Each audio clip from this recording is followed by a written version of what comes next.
Welcome to the Undisputed podcast. I'm your host, Jenny Taft. This podcast is the full show from today's episode of Undisputed from start to finish. They've got a busy slate, so skip Shannon. Let's get to it. Welcome to Undisputed. We are live from LA. I am Jenny Taft here with Skip Bayless and Shannon Sharpe. It is Friday. Good morning. How are we Jenny, doing? how are you?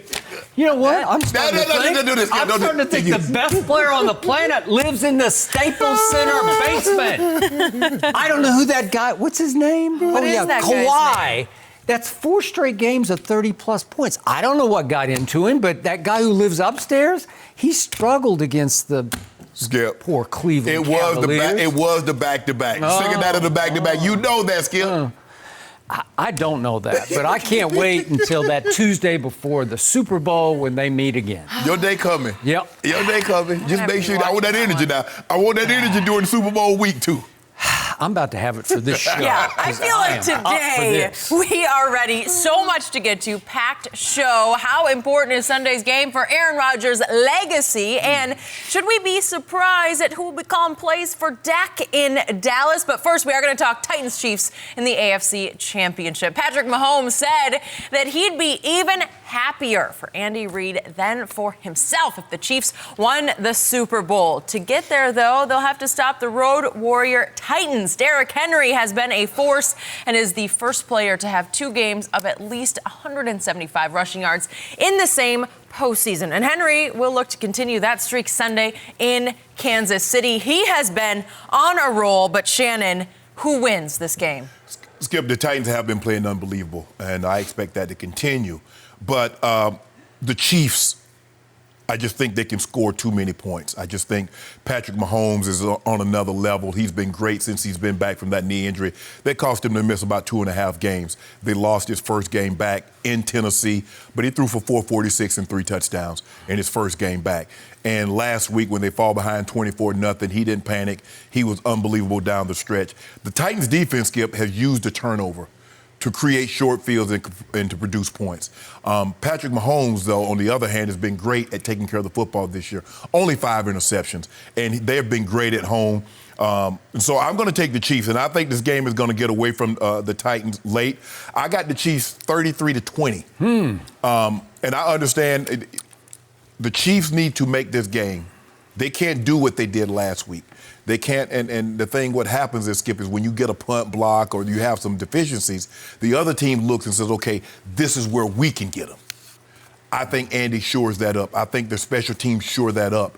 And I think Tyreek Hill, Travis Kelce, Mecole Hardman, I just think they're too much. And I think late in the ball game, it would come crystal clear to the Titans that we've had a great season, but our Cinderella run is over.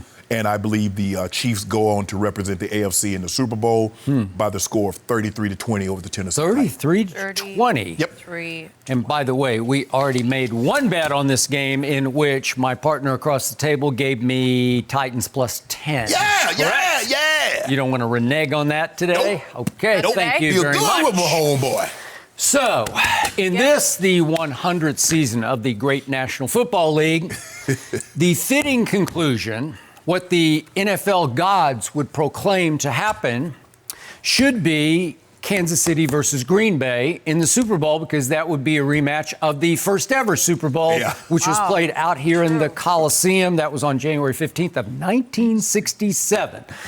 And the Packers, coached by Vince Lombardi, won that game pretty easily, 35-10, although they outscored the Chiefs 21-0 in the second half. And it was Bart Starr to Max McGee for a couple of big touchdowns. Hank Scrambles on the sideline. He was. So wouldn't it be the perfect way? That really would. You know, just to come full circle back to that one in the 100th year.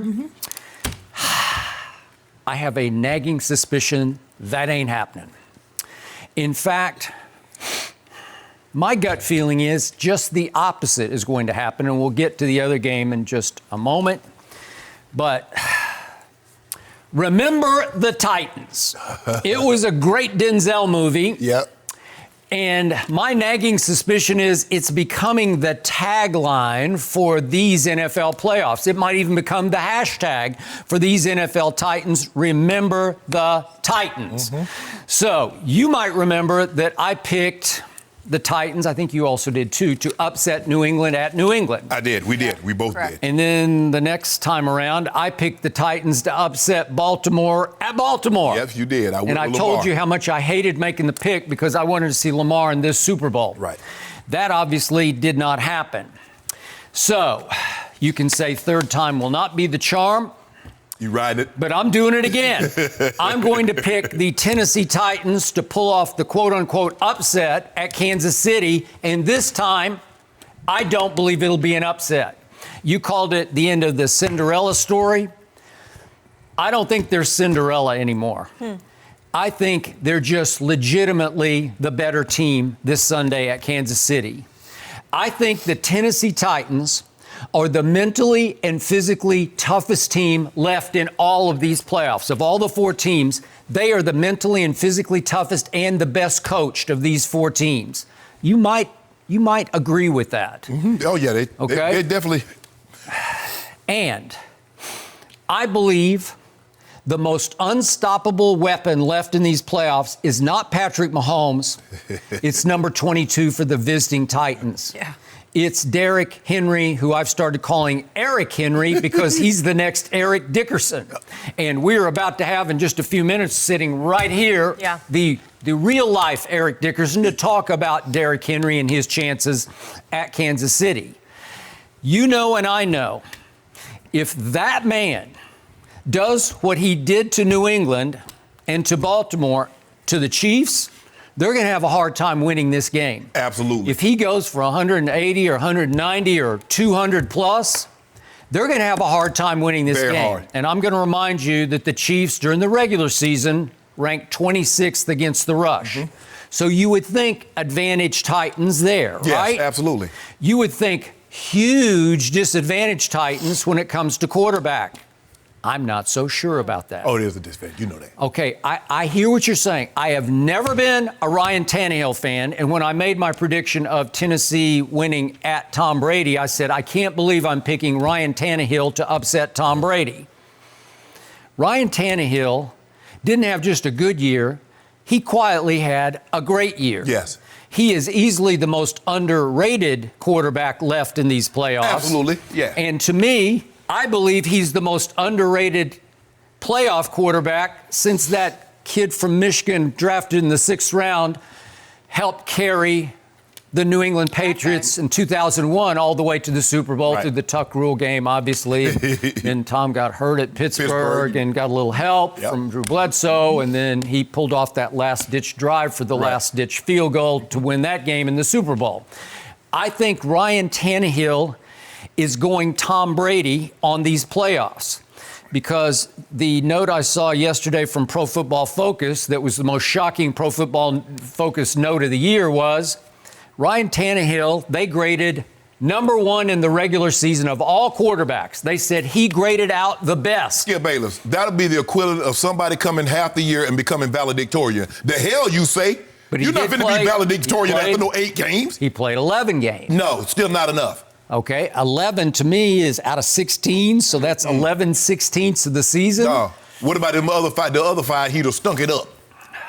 He might have. Yeah. And he doesn't throw a lot, but when he throws, it's really, really good. Yes. Because he only throw it 13 times a game, Skip. He does throw it. In fact, while you bring that up, at New England, he was 8 of 15 for 72 yards. Yeah. And at Baltimore, he was 7 of 14 for 88 yards. So he threw it 14 times a game. Okay. And yet, Pro Football Focus said he had the 3rd best percentage of good throws and the 3rd best percentage of throws that were not turnover worthy, like clean throws. So he was just doing it at the highest level all season long without big numbers. Well, the thing is, Skip, what helped him is because, as you alluded to, he started 11 games. Well, 8 games, Derrick Henry had the most rush yards in NFL history over an 8-game span. So now, when you run the ball like they can, you play action off of that. Thank you. And I do agree with that. And that's how he is benefiting. Yes. That's why his throws are graded so high, because somebody's always going to be open. Wide open. Wide open. And when you think about his weapons, they're obviously not Tyreek and Sammy and Kelsey and blah, blah, blah, blah, blah. Nico. You wanted Nico in New England. Did I? But think about what he does have when you least expect it. He's got a breakout receiver from Ole Miss named A.J. Brown. And again, he's caught like 2 balls in the playoffs, but he can do it. Yes. He can get behind you. Right. Corey Davis, their other receiver, was the 5th overall pick in the draft out of Western Michigan. He's 6 feet 3 inches tall. He's a weapon that they don't utilize much unless you don't cover that weapon on one single play that's going to turn the game around, right? Yep. And guess who's back? Adam Humphries is finally healthy. He missed their first 2 playoff games. Right. Adam Humphries was one of the top targets of Bill Belichick in last year's free agent period. And, of course, Bill's not going to pay the freight that the Titans paid for Adam Humphries. Right. But as a slot receiver, he's Edelman-esque, right? When Edelman used to be, right? Yeah, and Coach Belichick was looking, he's going to be a younger, longer, more production. Okay, he is back. And then the tight ends, they don't have a Kelsey, but they have 3 who are all pretty to very good. I don't know, they just keep making plays. Every time I look up, it's Jonnu Smith, or it's Ferkser, or it's Nicole Pruitt. It's somebody's always making some play because they just get open because you're trying to stop 22. And their tight ends, Skip, are more blockers than receivers. But they, like you said, they normally get open because they slip out because you're expecting to run, and the next thing you know, the guy's wide open. Now, Jonnu Smith didn't make an unbelievable catch on that one against Brandon Carr that really kickstarted them, got them going, because that was 3rd and goal.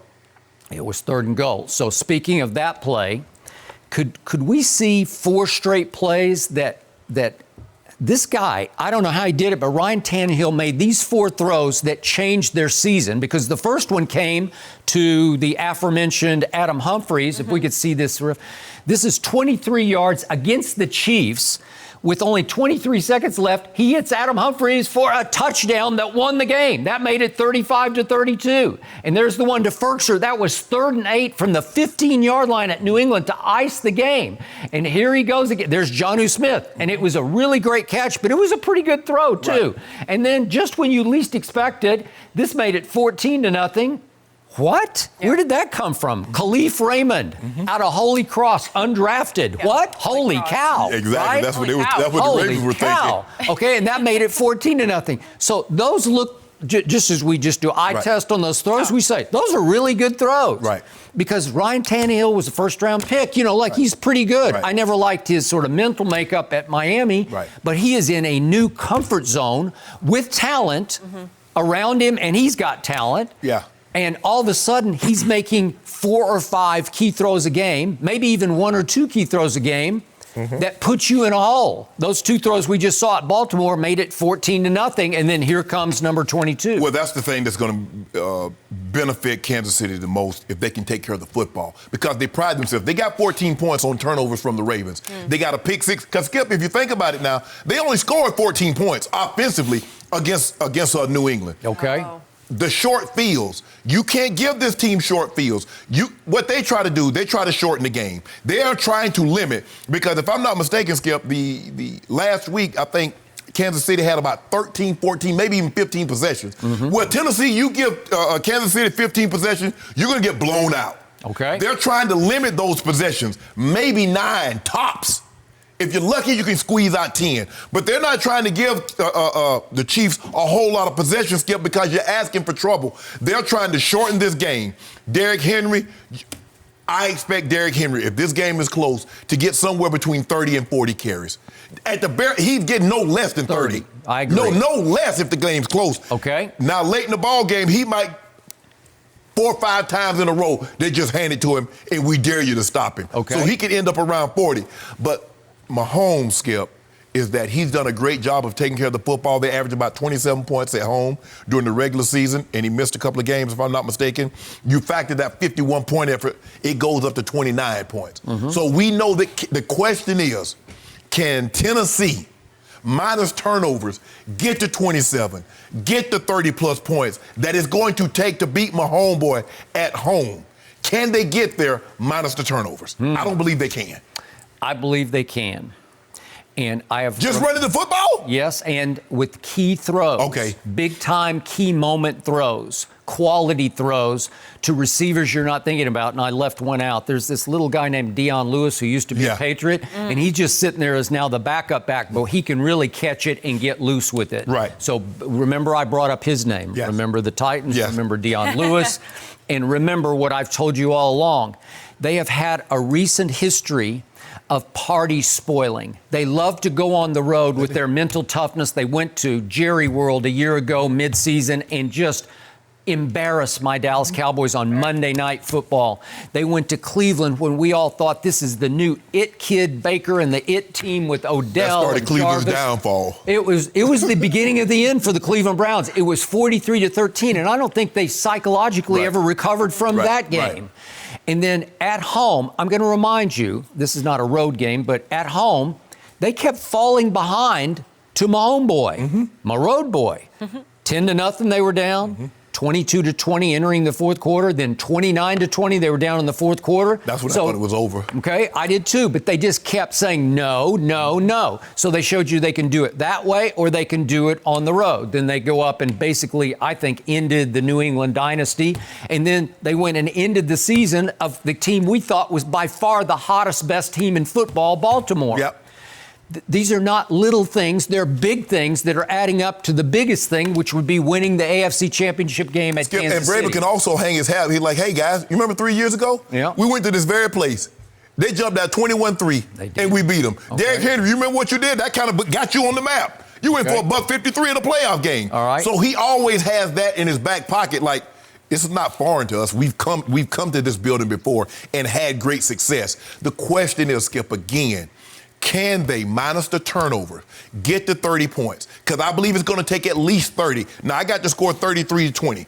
They're going to have to get to 30 points and somehow limit the amount of possessions that they hand the ball over to Mahomes. Because if you let him have those possessions like he had last week, I don't believe they're going to start the game with all those drops that they had. Okay, I'm going to remind you, my homeboy at home lost 2 games this year. He did. He lost to Indy on a Sunday night, as I recall, and it was 19-13. So it was a ball control game where they just played keep away from home. Yeah, they couldn't do anything with Mac. They couldn't stop Mac. And then Deshaun went up there and won 31-24. Right. So they held him under 30. So my score is going to be 24 for the Titans. I believe the Titans can get to 24 playing some keep away and ball control with some big pass plays mixed in. I got 24-21, and I got Vrabel over Andy Reid.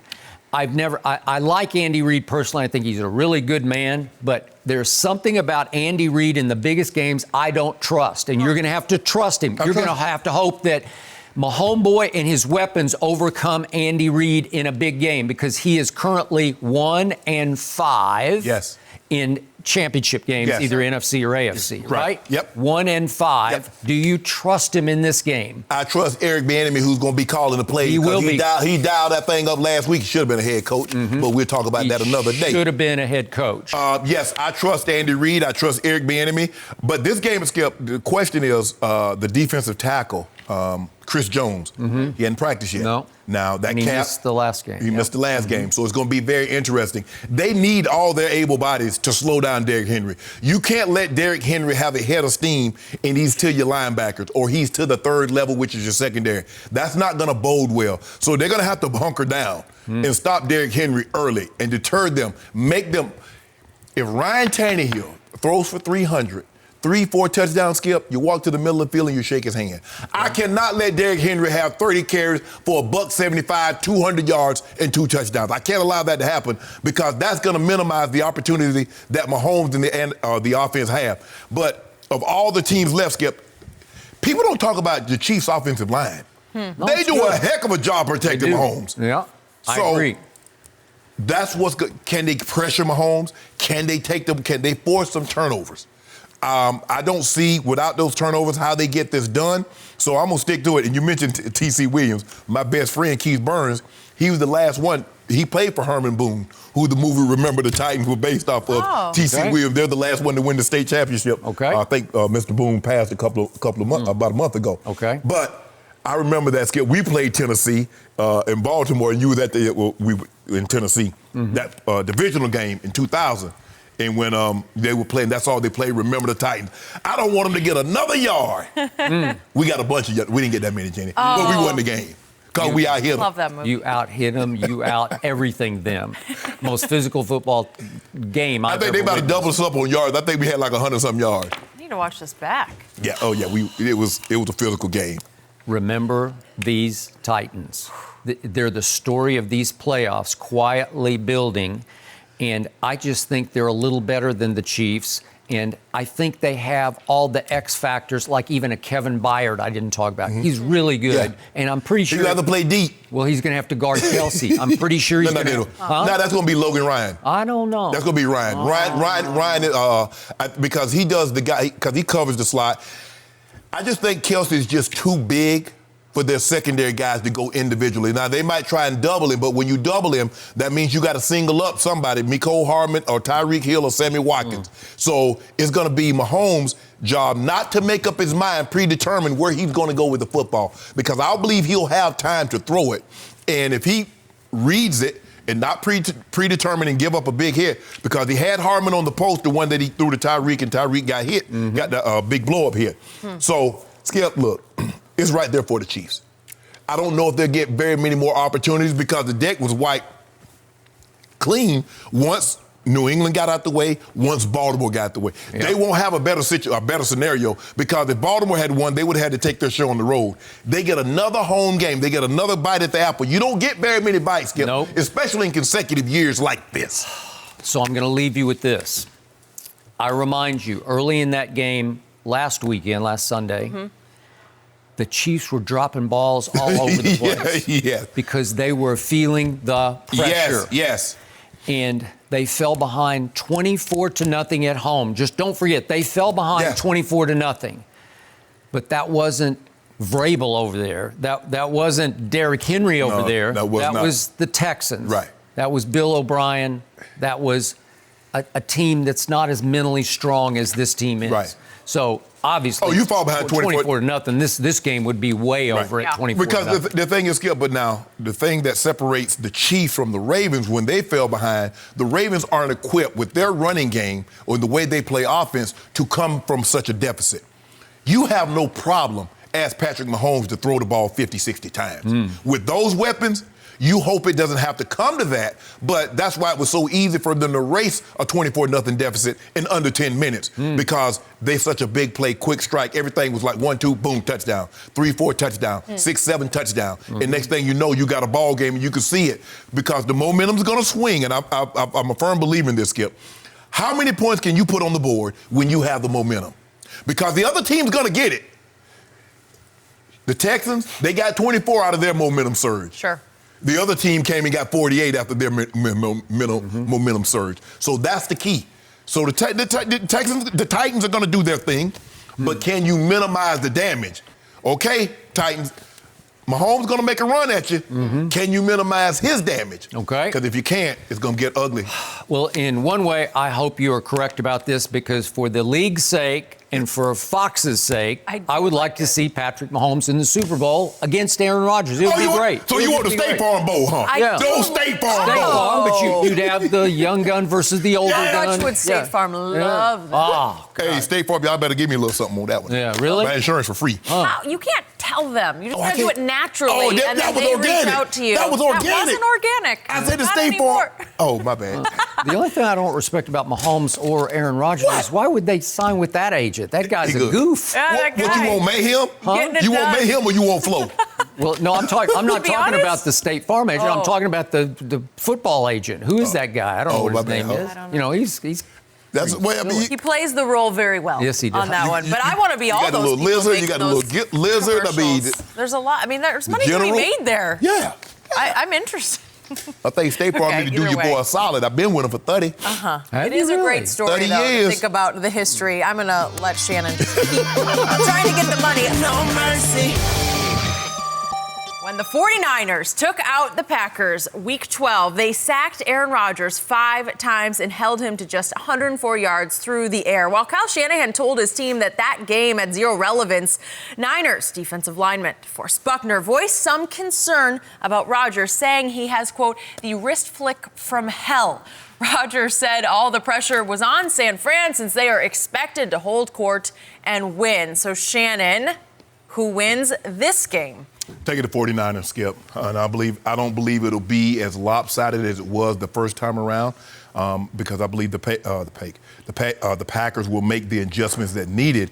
But I just believe that front four is going to do a heck of a job of getting after Aaron Rodgers. A lot of this is going to depend on, you said this team goes as not Aaron Rodgers, but as Aaron Jones dictates. He's going to have a monster day. Because if they fall behind, if they can't run the football, and Buckner and Bosa and those guys can just, Armstead can just pin their ears back and come get him, it's going to be a lot of like we saw what happened, Skip, on that Sunday night ball game, that 37-8, and you mentioned that Rodgers had a QBR under 10. 9. You just had to say that. 9. Single-digit QBR. It's hard to do. It's hard to be that bad. But I do believe, I still believe he'll spend a large part of his day running. Balaga, I believe that'll be back. He missed a large part of the game last week against Seattle. For I don't know, maybe he had an illness, maybe he was dealing with an injury. I'm not sure. But when I look at the 49ers, Skip, they don't have a Henry. They don't have a bell cow back. No. They have 3 guys. And when you look up, you're like, how did he get 170 yards rushing? Well, one guy had 40, the other guy had 50, the other guy had 45. They run a reverse to Deebo Samuels, or they hand a jet sweep to Emmanuel Sanders, and the next thing you know, they got 40 carries for 180 yards. And you're like, but nobody got 100. That's just the way they do it. The wide receivers, they don't have a Julio, but Emmanuel Sanders and Deebo Samuels do a great job. And nobody is right now. Kyle Shanahan, I believe, is the best play caller, designer of offense in all of football, Skip. Every week is something that we haven't seen, and he get guys running scot-free. Maybe he has a lot of help. Maybe there's this guy. His dad. Oh. A guy named Mike Shannon that you happen to play for. I did. Right? Must be nice. Who seems to be in retirement, spending a lot of time around the 49ers. He does. And his dad spends all week breaking down game tape. There we go. And then at the end of the week, he and Kyle sit down and maybe go over a few things. Maybe he's the puppet master of this team, right? Yeah, but, hey, Kyle has a lot of his dad in him. He's hyper-aggressive. But I think the thing is that he's learned from what happened in Atlanta is not to get carried away with this thing. Let's stick. We can run it. Let's take some time, especially when we get out to a big lead, Skip. Let's run some time off the clock. Now, the only thing that concerns me, and I've been telling you this all year long, that guy number 10 for the 49ers, he going to put the ball in harm's way 1, 2, maybe even 3 times. The question is, can the Green Bay Packers get their hands on 2 of those? Because he's going to do it, Skip. That's just who he is. That's just what he does. And last week, Minnesota was only able to get their hands on and hold on to 1. They had 2 cracks, but they only came down with 1.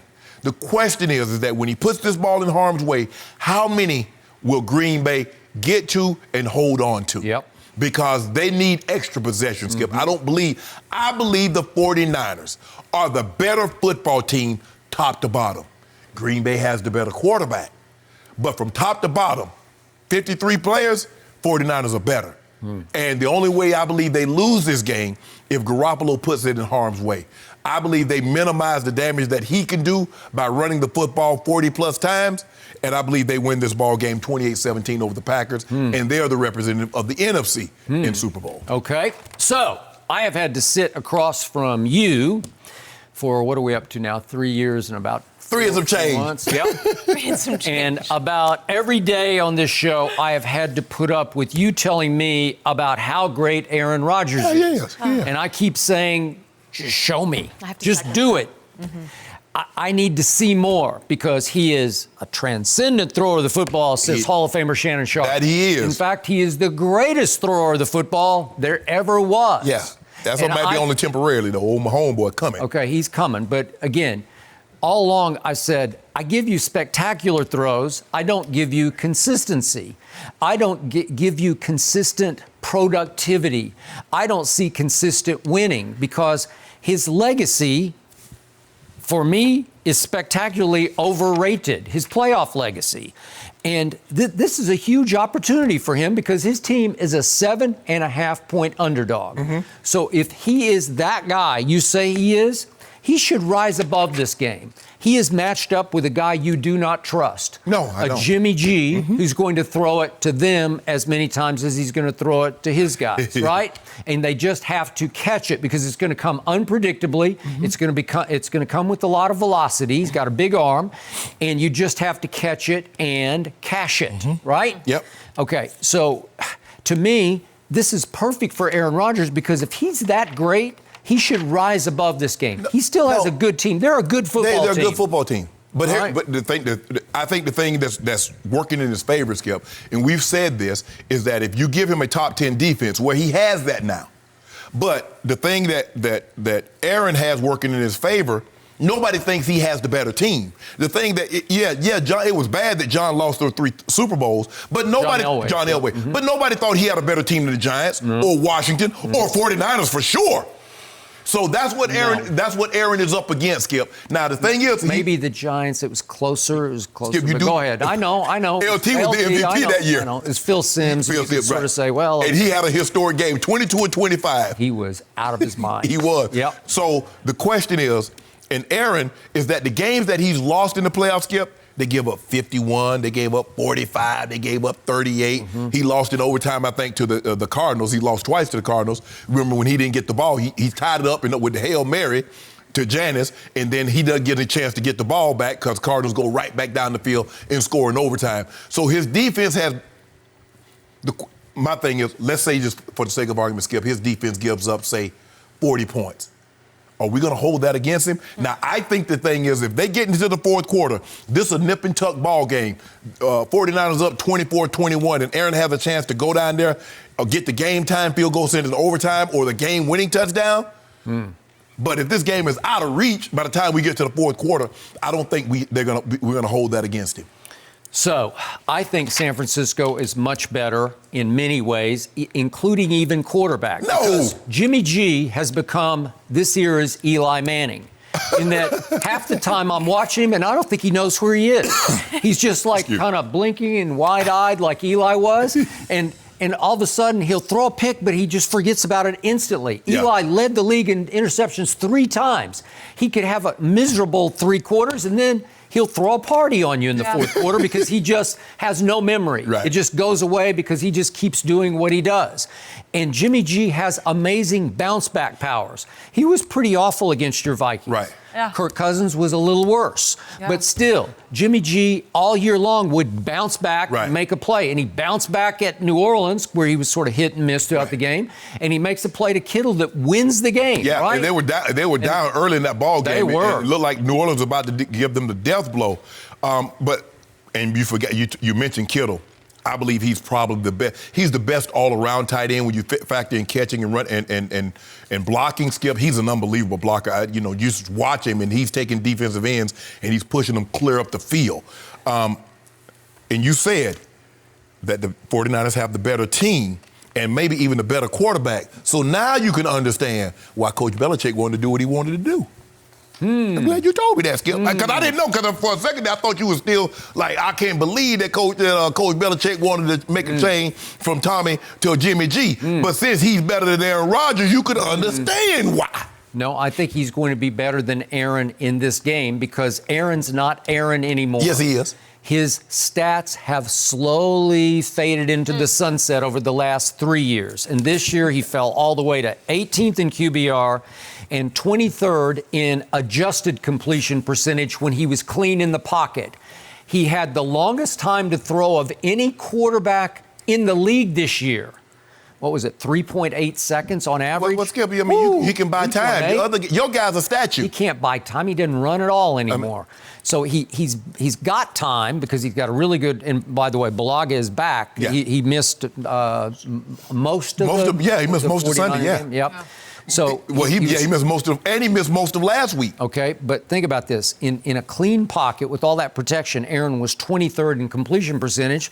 That's not very good. He was a game manager for a team that just had the it thing going all year, where they just had whatever the mojo momentum was, where they just kept making the little play to win the game. And who was that? Who was making a little play? Who made the little throw to Devontae? Who made the little throw to Geronimo Allison? I'm glad you brought those up. I'm glad that's why I brought it up. Because both are highly overrated. No, don't do that. If we could see those two throws, he gets Devontae in the slot matched up on a backup 5'9" corner in single coverage. Yes! Could we see that throw? Okay, so it's a great throw, but he's got a 5'9" guy. Look how little the guy is chasing Drop it down Devontae. the chimney. Yep. It's like a little man. That's how Santa come down. He come down the chimney. It looks like a little high Drop school. it to him. It's a high school player chasing him. And it's single coverage out in the slot. What are you doing? Skip, I remember a guy that had a wide open Tavon Austin. He was 6 yards in front of the guy, Jenny. All he had to do was drop it down the chimney. But come on, show me another. Oh, look, wait, that's Devontae again. Yeah. So then we get to the next third down to ice the game, and this one goes to Jimmy Graham. And guess what? Jimmy Graham has 15 yards of cushion while guarded by the backup safety. So what you want Aaron Rodgers to say, hey, guys, y'all need to get closer. Interesting. And then if we could see this throw again, it's the classic back foot double clutch. That's what he got. And he threw like a downward, like a drop ball, like a curve ball that was breaking into the dirt. The ball's breaking down, and Jimmy G, this is another Jimmy G, Jimmy Graham, he reaches down and snatches it before it hits the turf. It was a nice catch, and it worked, and it iced the game. Hit Geronimo earlier.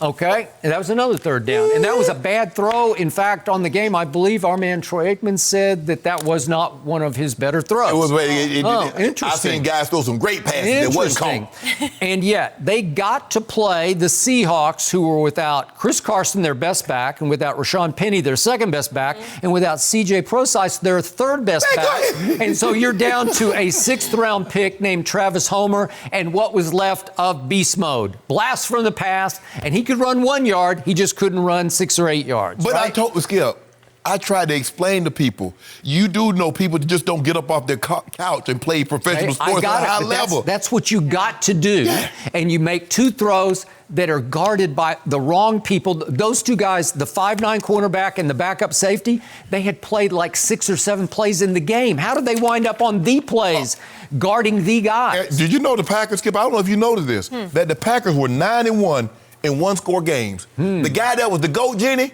he lost 4 of his last 5 one-score games. He was 4-5 over his last 9, including the playoff. That ain't none of my business. I don't even know why I brought it up, but I'm just going to show you. Well, as you keep reminding me all week, that guy is not playing right now, and this conversation is about this guy. Okay, why is he not playing? Because he couldn't make the play in a one-score game. Yeah, this is about the other number 12. The bad number, the real number 12. One, the faux number 12. You got Bradshaw, you got Rodgers, and then some other. You got Staubach in there. Staubach. I forgot about Staubach. Thank you. Yeah. I can't believe you didn't pick Aaron.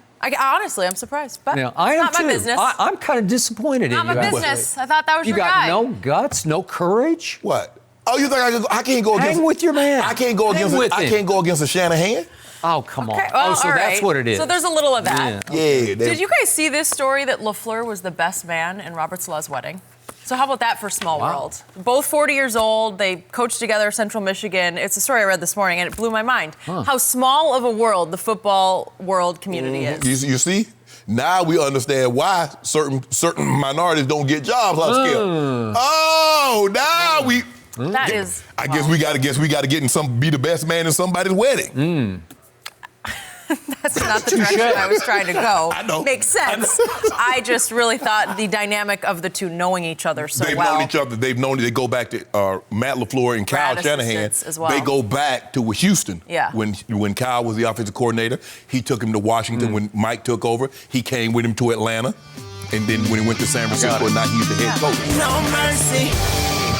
So not only will new Cowboys head coach Mike McCarthy retain Kellen Moore as offensive coordinator, but McCarthy said Moore will continue to call plays. McCarthy called offensive plays in Green Bay, and until now, it wasn't clear who would be the Cowboys play caller next season. So, Shannon, how surprised are you by this? Skip, I'm a little surprised, but I also said it would be easier for Mike McCarthy to learn Kellen Moore's system as opposed to 25, 30 guys learning an entirely different system, considering that Dak Prescott has gotten better and better and better. And statistically... You just admitted that publicly. Yeah, Thank you. Yeah. But it's still a lot. Skip, if I give you an eighth of a pie, an eighth, and it's a full pie, if I give you 4 eighths, I mean, there's still a lot left, right? So he still can improve. I don't eat pie, so... Well, I'm just saying I eat it. Now, anyway, so I'm surprised considering that... I'm a little surprised because I thought it would always be the best idea, considering that Dak had his best year last year under this system, to stay with that. Now, the question is, Skip, what system are they going to run? Are they going to run Mike McCarthy's West Coast system, or are they going to leave the system that was in place intact? Because if you leave the system in place, now it was a no-brainer to me if you leave the system intact. But it would seem strange to me that you'd implement Mike McCarthy's system and you let a first-year guy in the system call the plays. Now, maybe after the second year, after he gets a year up on his belt, he sees how Mike calls the game in this offense. Okay, you go from there. But I was surprised, Skip, but I'm not as surprised as if they leave the system intact. If they leave the exact same system intact, well, it would seem to be a no-brainer to me, considering that Dak is very familiar with Kellen Moore. That's a very familiar voice in his ear, and he had his best system in this offense. But, it might have been a little Jerry, a little nudge. You know how Jerry, Skip, it's a we thing. So if it's a we thing, Jerry might have made a suggestion, since it's we, us. And Mike, you know what? That's not a bad idea, Jerry. So I think I'll stick with the offense that you guys ran last year. Kellen Moore did a great job, I believe, because a lot of people believe, Skip, it wasn't the offense that held the Cowboys back. It was the defense. So with that being said, they finished number one in offense. I think it was a lot of empty calorie yard. Skip, you believe that too. Deep down, I think deep down you believe that was. I do not believe that at all, not even remotely. So with that being said, Skip, I'm a little surprised, but if they leave the system in place, which I believe they will. My turn. When I saw this headline yesterday afternoon, I had to read it 3 times to let it sink in, because when I glanced the first time, I thought, oh, they got that backwards, right? No. He got fired? Wait. No, wait a second. He's going to stick with, wait a minute. He's going to let him call play. He's going to keep him on the staff and let him call plays? I wouldn't have been more shocked by this if Jerry Jones had fired Mike McCarthy and announced he was going to coach the team next year. This is more shocking than Jerry coaching the team. This is pleasantly shocking for me because I love this whole concept. But I am shocked that Mike McCarthy went along with this concept, because I'm going to remind everybody, he helped coach Joe Montana. He did coach Brett Favre and call plays for him, and he did coach for the longest time Aaron Rodgers, and he called plays for him except for one small stretch in which he gave it up just for a little while. Right. Just to see if they could change their way a little bit, change their momentum. Right. Mike McCarthy's calling card is the West Coast offense. Correct. He's steeped in it. Yes. He grew up in it. Yes. The terminology is all his. He has inherited it down from Bill Walsh on, right? Through Paul Hackett, my close friend. And for him to say, sure, I'll give up all my offense to a rookie offensive coordinator. That was Kellen's first year calling the plays. Right. Kellen Moore has been a coach in the National Football League for all of 2 seasons. Yep. One as a quarterback coach, and then one, shockingly, as the offensive coordinator. Right. And I was never sure whether Kellen was actually calling all the plays. I thought Jason Garrett, who's now maybe going to be the New York Giants play caller, it's possible.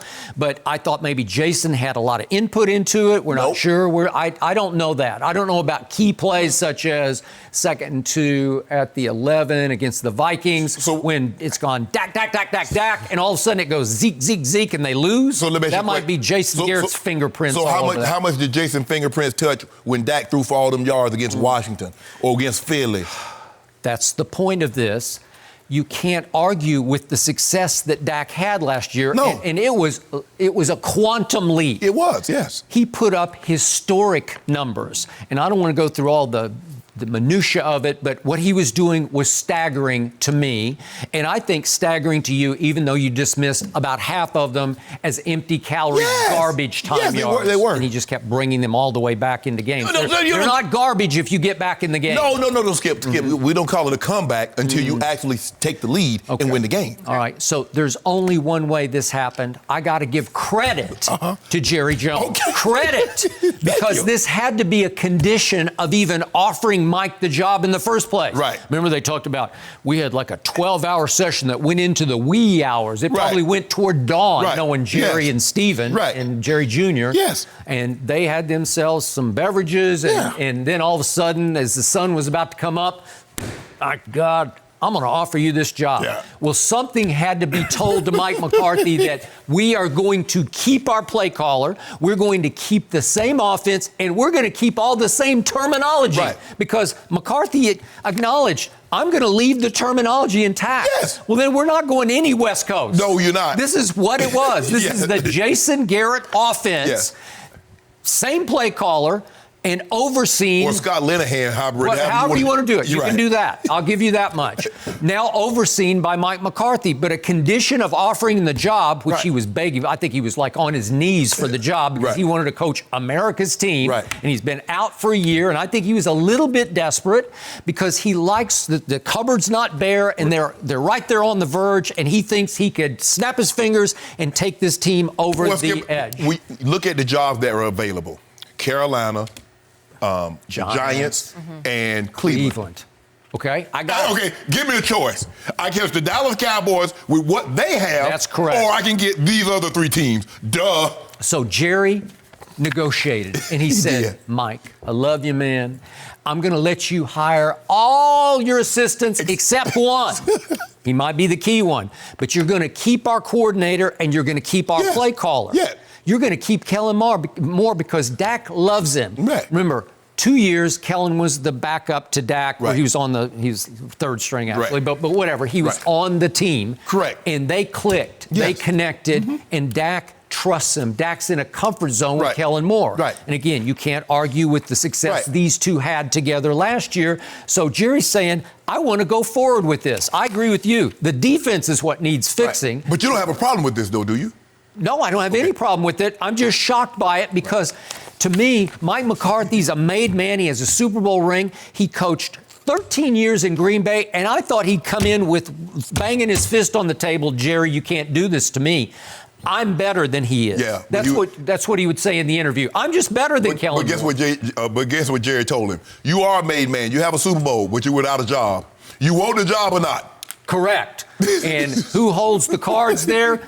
America's team's owner, the billionaire. Exactly. He owns the cards. But Skip, for me, it makes perfect sense, given how well Dak has played last year and how every year incrementally he's gotten better. Now, the third year to the fourth year, he took a gigantic leap. It makes sense to me to keep the terminology and let Mike McCarthy learn the system as opposed to 25, 28 other guys. What did we talk about on day one? Yes. I was dreading for Dak having to start completely over after the year you just had, and now you got a contract issue hanging over you, and what if you're going to miss some of the OTAs? So now if he misses some time, it won't matter. It won't matter. It will not matter. And maybe Jerry factored that into it because they might be butting heads over this contract, right? Yeah. Interesting point. Okay, so he just said, let's keep it as is.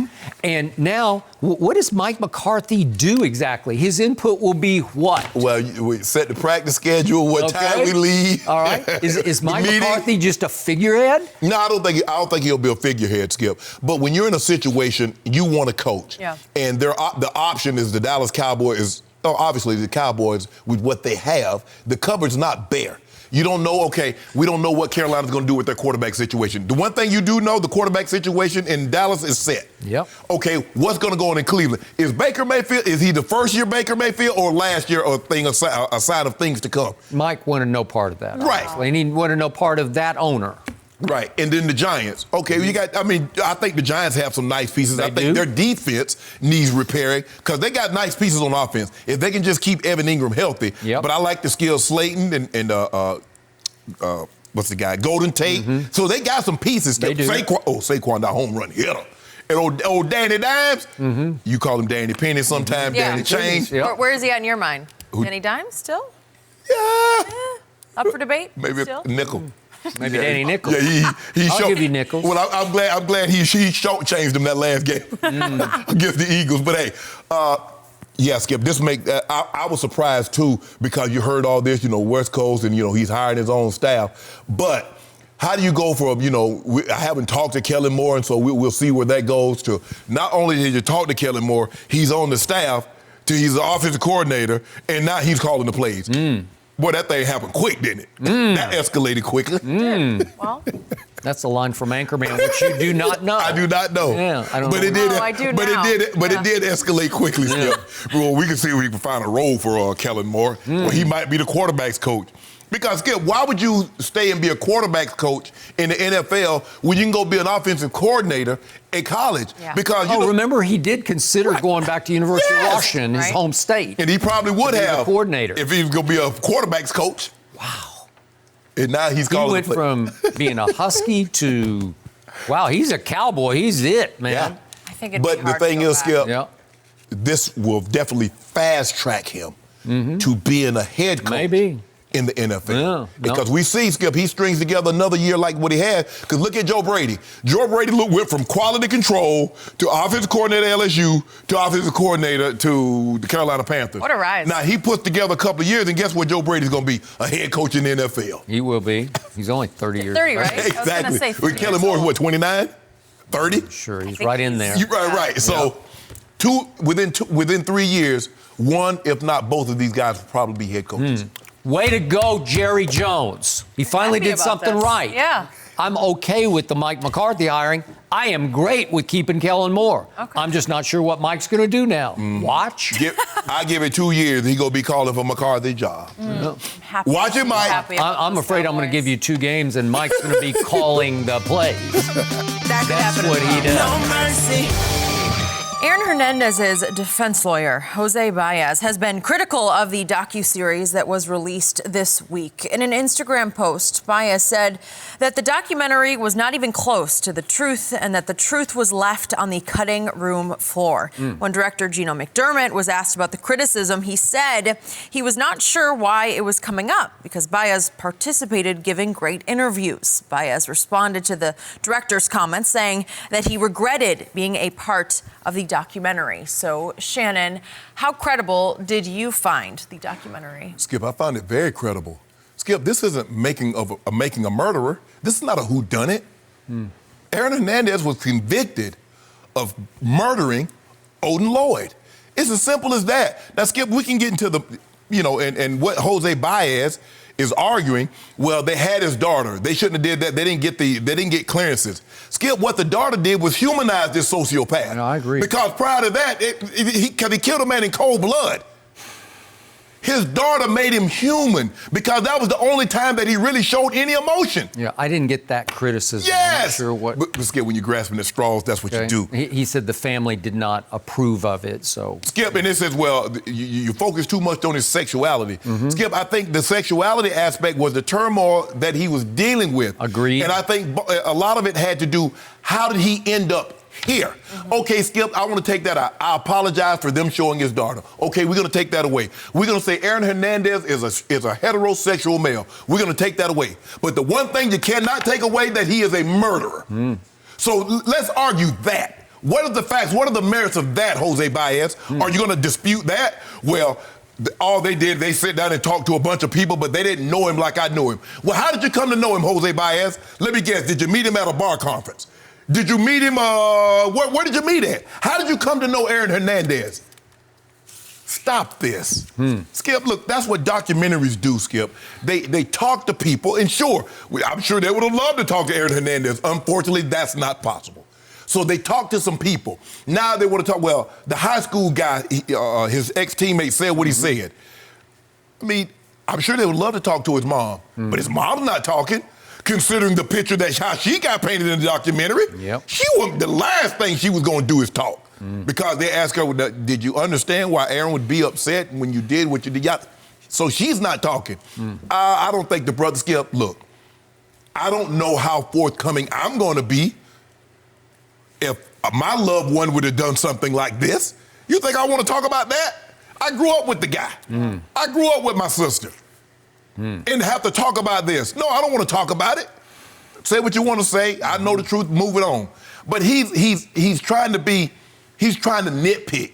Well, they showed his daughter. What does the daughter have to do with him doing that? He should have thought about that. He had this daughter before he killed that man. Did he not? He didn't think about that. But you want us. Skip, you know, the thing is, and my grandmother used to, and heard my grandmother and grandfather say all the time, son, you never speak ill of the dead.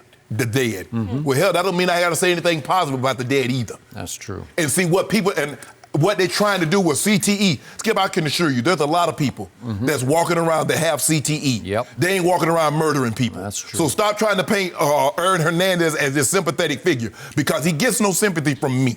So Jose Baez missed me with all that. Okay. So I don't know a lot about Jose Baez, but I've read a lot in the last 24 hours about him. And he has represented a lot of celebrity-type people in high-profile cases. That's what he's basically known as, a celebrity attorney now. And he did represent Casey Anthony. Wow. And he did represent Aaron Hernandez in the double murder charge case. Right. And he was acquitted with Jose Baez overseeing that case. Right? Arguing for him, and he got acquitted. The weird part of the story is he was acquitted, and 5 days later he killed himself in prison. So that never sort of 2 + 2 never quite equal 4, but whatever. Now we're back to Jose Baez. He has, to his credit, he has suggested on social media that if he had been able to represent Aaron in the Odin Lloyd case, for which he got life in prison with no parole, that they could have proven his innocence in that case. That's what he has suggested on social media. Okay, he has, just to give him his due on this. Now back to his criticisms. I tried to see some credibility in the criticisms, and I can't find much. I can't either. Because, to your point, I get it about the daughter if the family didn't approve, but again, it was actually a positive in the documentary for Aaron's sake. And the sexuality, it was so enlightening to me because it did give you some why to it. It suggested a potential motive, actually a credible motive, for him killing Odin Lloyd because he feared that Odin Lloyd knew too much and was going to out him to Odin Lloyd's girlfriend, who was the sister of his Aaron's fiance and the mother of his daughter. Okay, so I'm like, oh, okay, that could be. Is it pure speculation? You could say that, but you can connect the dots on that. It could possibly offer some insight into why he killed himself. Right, and it came, part of the documentary was he was sexually abused when he was like 6 years old, I believe. So you can see what was building up inside him, and he did have a, so to speak, quick trigger because he had quick rage and no impulse control. And once he's got all these issues just brewing inside him, then he tended to just lash out. And now he's saying that the allegations at the University of Florida, that they were completely false. He said there was no truth to any of those. Okay, maybe that's true, but in the bigger picture of the documentary, I don't really care about that. Exactly. That was just a small footnote, Skip. The big issue is the murder, and they tried to offer documentary. Skip, look, I love documentaries, but Skip, it'd be great if you could actually talk to the person that committed the act. But then sometimes, are they really telling the truth? Because they want to portray themselves as a sympathetic and, this is not what happened, and they send you on a wild goose chase. Skip, this is not a whodunit. This is not. Jose Baez is trying to, what he's doing, Skip, he's trying to say, the daughter, Skip, that's public information. You do realize that, jailhouse conversations can be recorded. Okay? It made him sympathetic because that was the only time that he showed any emotion. Skip, when they said he was guilty in the Odin Lloyd, he didn't blink an eye. It was when he realized after he got the non-conviction for the double murder that he was going away and he was never coming back home. He was never going to take his daughter, see his daughter get dressed up to go to prom. He was never going to walk her down the aisle if she got married. That was never going to happen. The realization But in Jose Baez find two things where they spent too much time about his sexuality. That wasn't maybe give you a glimpse of what possibly could have led him ultimately down the path that he chose. Remember, he chose to do this. There are a lot of people that deal with their sexuality, Skip. There's a lot of people. That's where the terms come from, in the closet and on the down low. There's a lot of people that's conflicted, but they ain't out murdering people. No. So this notion, Jose Baez, you got to miss me with this one, bro. What were the most compelling moments in the documentary? They weren't video moments. They were audio moments of his prison discussions on the phone with either his mom or his fiance. Correct. And even his friends. Even his friends. Manager. And you could hear the daughter in the background, which, to your point, humanized him. But those were all telling. Those were all enlightening. Those all gave us glimpses into Aaron Hernandez that I certainly had never experienced before. Because when he talked to his mom, he would become angry. He would. He talked to his fiance, he would become angry. It was only when he talked to his daughter that he maintained that voice where he got down almost on her level. Yeah, and Daddy miss you, and Daddy, hey, that was the only time. Other times he would get angry about a situation that he put himself in. I get Skip. I can get some of the anger and the frustration because, look, I'm sure there are things that parents have done to other people, but they don't do this. No, they don't. I mean, how did he expect his fiance to feel? You put us here. It wasn't nothing I did, and you upset that I don't come. I mean, because even Skip, the second trial, she was the only one showed up. There was no family members coming. There was no friends coming. Good point. She was loyal to the very end. And she still is. Yeah. So in the end, 24 hours have passed since you and I first discussed this, and we were doing it on the fly after we'd just seen it the night before. Correct. And I don't feel any different about it. I don't. I still feel it has the ring of credibility to me. So do I. And I still feel like even though it didn't make me 1 ounce more sympathetic toward Aaron, it made me understand him a little better. Yes. It gave me some why to it that I did not have. Offered a glimpse into possibly how he came to make the decisions, the wrong, again, I reiterate, the wrong decisions that he made, because this notion of the CTE, Skip, there are a lot of people, thank you, that makes it seem like Aaron Hernandez is the only professional athlete that got CTE. There have been a lot of them.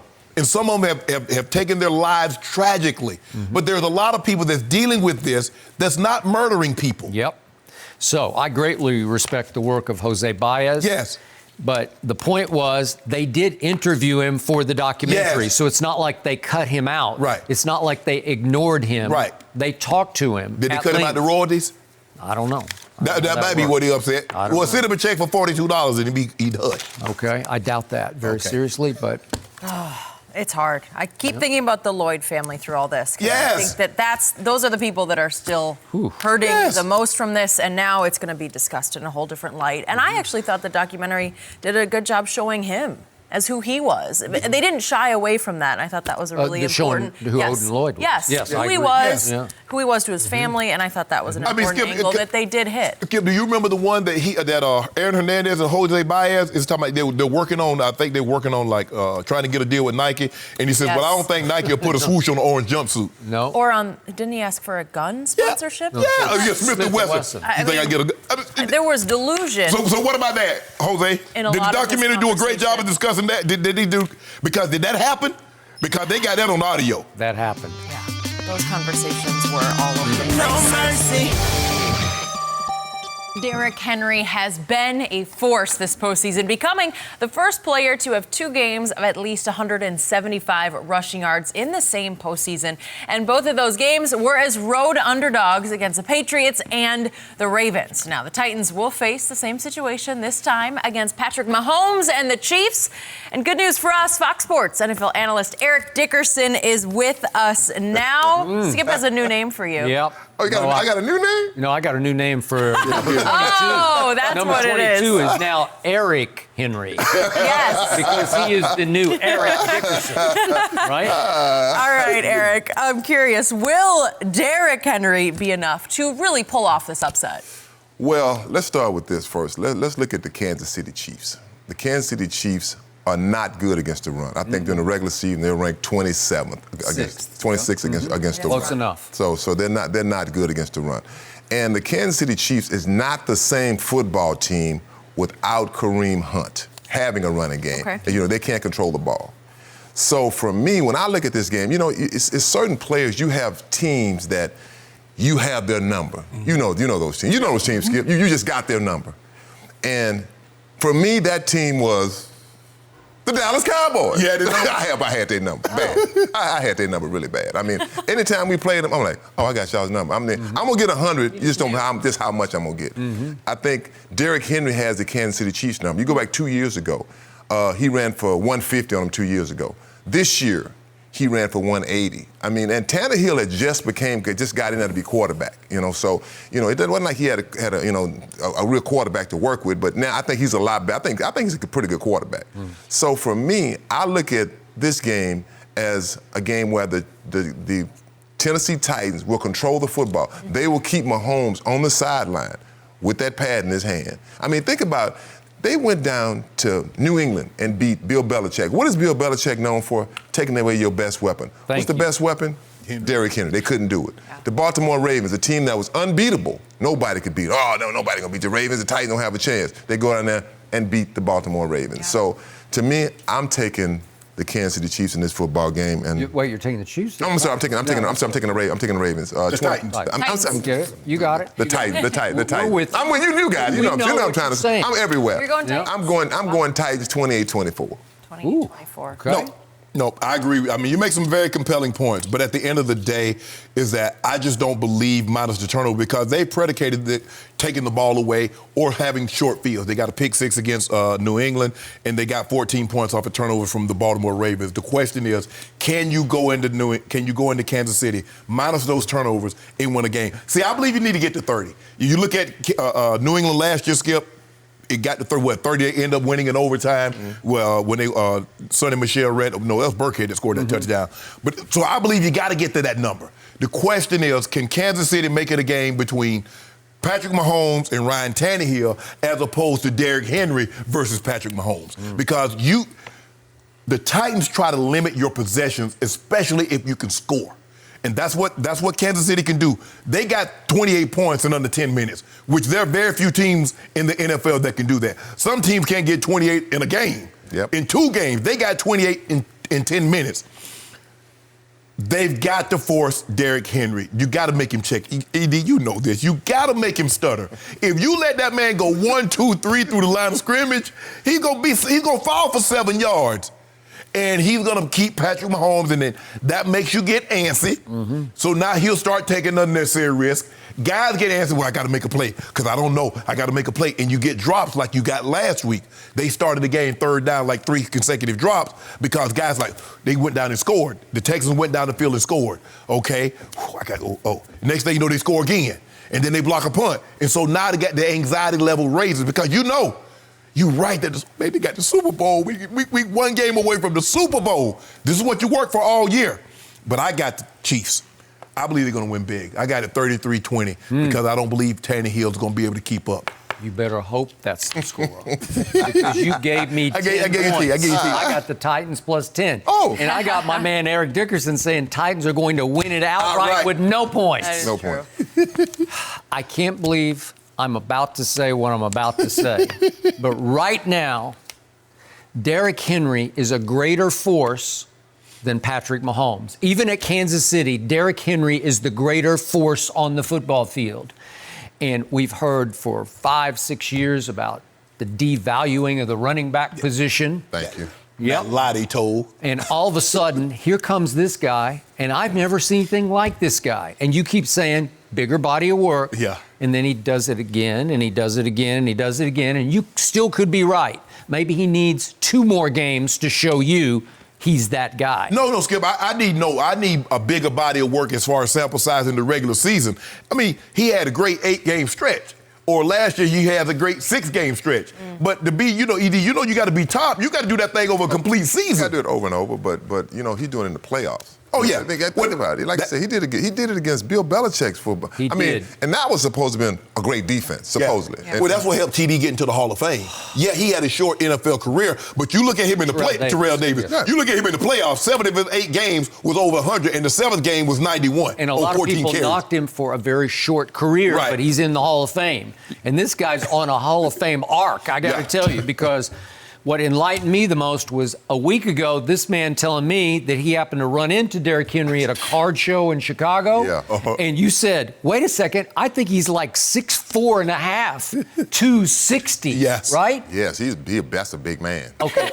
This was a big man because this man went 6'3", 225-ish, Yep. right? 25. Right in there. And all of a sudden, we've taken it up a whole nother evolution of power and speed, because when this guy hits the hole, there's burst to it. Right.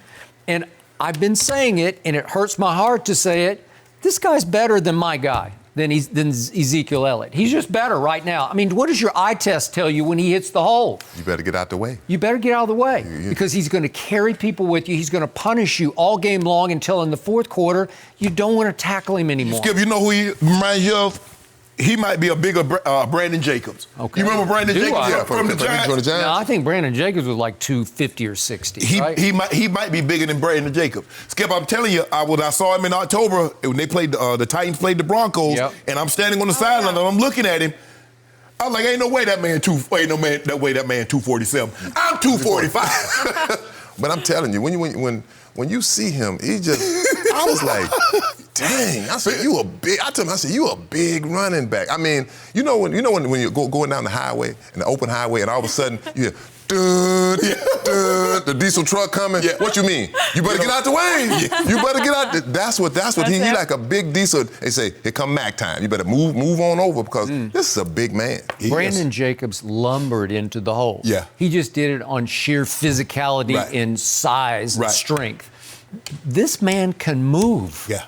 Yep. And if you give him a crack, any kind of crack, he's got acceleration. Yeah, oh yeah, yeah. I mean, I don't know what he runs the 40 in, but with the football I think he ran 4.5. 4.5. But he looks quick to me. He looks like he has real burst in the hole. It was good. The guy got a 99 yard on his resume. He got a 68 yard on his resume. He got some long TD runs. You don't break long TD runs running 4.9. No, when you get them DBs, they don't want to be in the front. They trying to get behind. To the side. Yeah, get the get back. Ask Earl Thomas. His style Which as brings me back to the quarterback of the Tennessee Titans, who has become the most underrated quarterback in playoff history since that guy.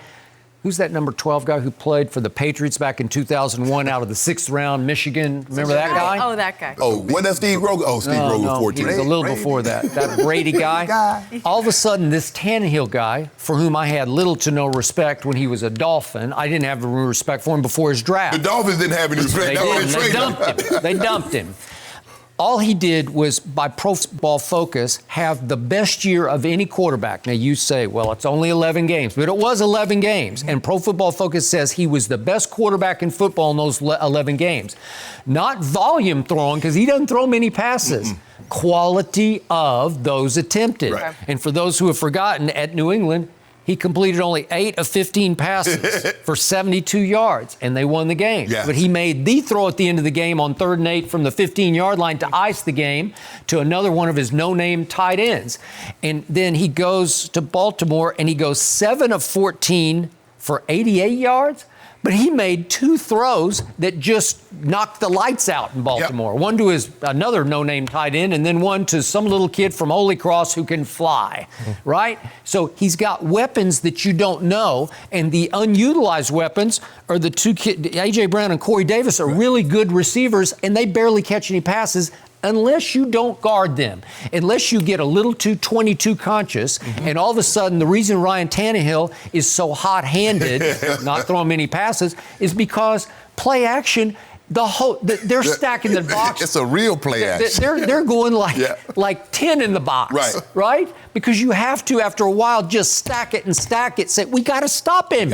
And all of a sudden, one of these guys is going to get loose. Somewhere, somebody's going to get one. Yep. And Ryan Tannehill has a big arm, and he's a big kid. He's not a kid anymore, but he's 6'4", played receiver at Texas A&M.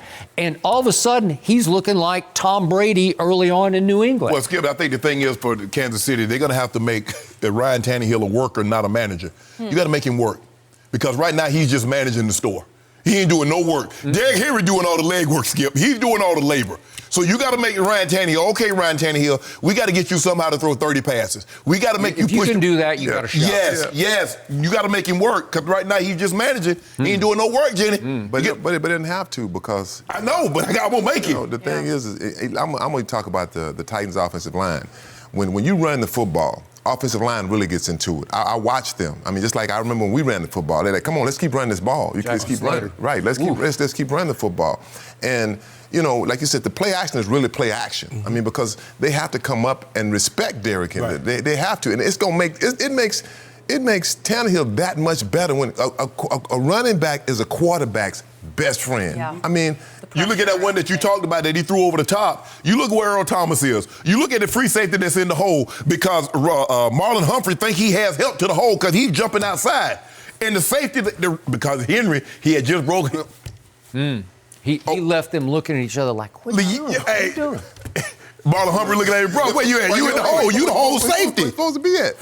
Interesting. To me, that's the problem when I think about Mahomes, because they don't have that. No. They rely strictly on throwing the football. Yeah. Their short passes is the run game. Right, that's it. And, okay, we have to run it because we have to, but they can't sustain those long drives. Right. This isn't the Houston Texans defense. The Tennessee Titans have a good defense. I mean, the Texans defense, I mean, when they were up 24-0, I think the big mistake in that, when I go back to that football game, is when they didn't go for it on 4th and 1 down, I think, the 12-yard line. I said, it's different. When you're up 28-0 opposed to 24-0, those 4 points make a big difference. It did. So, I agree. So I'm with the greater of our two Hall of Famers on this show. I'm with Eric Dickerson on this. Woo. I'm going 24-21, visiting team Titans. There we go, Skip. Remember the Titans. Okay. Don't worry about it. I'll call you Sunday by 4 o'clock. I cannot help you. If Henry hits 207 yards, he would break the AFC Championship game rushing record, too. It seems like a big number, but he could do it. I mean, he could break that record. Yeah, but it's one record out there you won't get. He got that 248. Oh, that record. He might eat it. They might give it up. Let's hope not. Thank you for reminding us. No mercy. Aaron Rodgers put on a show last week, passing for 243 yards and 2 touchdowns on his way to his 10th career playoff win. The 2-time MVP is 1-2 in conference championship games, and all 3 have been on the road, just like this one will be Sunday against the 49ers. Eric Dickerson still with us. But, Skip, I will start with you. Thank you. How important is Sunday for Rodgers' legacy? He badly needs to win this game because for 4 football seasons, I have had to sit across from this Hall of Famer hearing about how Aaron Rodgers is the greatest thrower of the football ever. And the harder I look at his playoff legacy, the more overrated it gets because it is full of holes and lucky breaks. Allow me to detail. Let's look at that first big wild card road run to his one and only Super Bowl, which happened to be 10 years ago. What happened? He went and beat Michael Vick at Philadelphia, not bad. And he beat Matt Ryan, who was still really struggling at Atlanta, not bad. Then he goes to Chicago, and he beats the Bears in the NFC title game while Jay Cutler is riding the bicycle in the second half. Remember that? Where did Jay Cutler go to school at, Skip? Vanderbilt. He was hurt. He had a sprained knee, and he rode the bicycle in the second half while he was watching Caleb Haney. Remember the great Caleb Haney? Quarterback the Chicago Bears against Aaron Rodgers, who stunk it up in the second half. Threw an interception to the great Brian Urlacher. And somehow survived Caleb Haney in the second half to get to a Super Bowl. And I give you this, he did beat the Pittsburgh Steelers in the Super Bowl. I can get into the whys of that game. But then what happened? These are his victories, his 6 wins since that one wild card run to a Super Bowl. He beat the mighty Joe Webb at home. Joe Webb was a receiver who was playing quarterback for the Minnesota Vikings.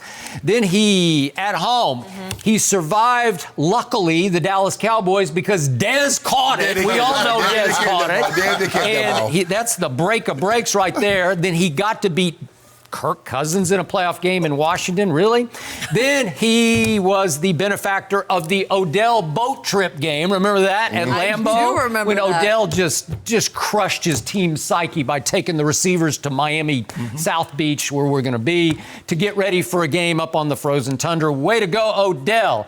And then the Mason Crossbar game happens at Jerry World against Dak Prescott. Dak roars back all the way from 21-3 down to tied at 31-all. And Mason Crossbar makes the two damnedest field goals I've ever seen from 51 yards and 56 yards to barely win that game for Aaron Rodgers, who didn't play that great on that day. And then what happened last weekend, Seattle at Green Bay? They're without their three top running backs, and Aaron Rodgers manages to survive that game, which brings me to the games he lost at home. He lost to Eli at home when they were on their wild card playoff run to the Super Bowl, and that's the year that Aaron's team was 15-1, and they lost to Eli at home. And they had a 32nd ranked defense. But okay, go ahead. I get your point. He lost to Colin Kaepernick at home. Not terrible, but not great. And then he lost at Seattle in an overtime game in which he threw for a grand total of 178 yards, threw two interceptions in that game. He had a hurt calf. Yeah, right? you know he's hurt. Yeah. Okay. So bottom line, Aaron Rodgers is now 1-2 in NFC Championship games, with the one against Jay Cutler on a bike.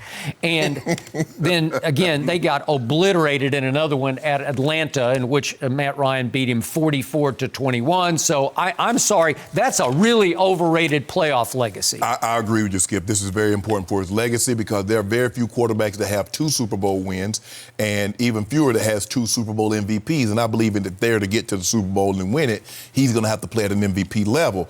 And I think that's the thing that's holding him back. I'm not so sure, Skip, if he had another Super Bowl with an MVP on his resume, he'd probably been one of the 10 quarterbacks that make the Centennial team. Oh, wow. You know, they took 10 quarterbacks, and I believe he would have been one of them with another one on his resume. And pulling this off on the road, Skip, the thing that John Elway was able to become John Elway, the drive happened in Cleveland. And it got him to his first Super Bowl.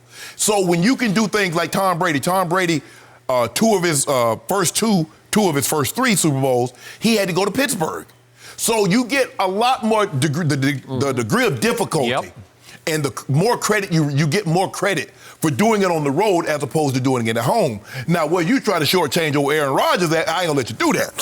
His defenses, he has 7 playoff losses, Skip. Do you know his defense is averaging giving up 36 points in those losses? He mentioned how Giants and Eli beat him, but he didn't tell you that the Giants offense scored 37 on that defense. Now, you mentioned Matt Ryan got 44 on him. Did you know Kurt Warner put a 51 spot on him in the playoffs? How many games? Oh, now you remember, Skip, Belichick defense gave up 40, how many points did he give up? 41 to the backup.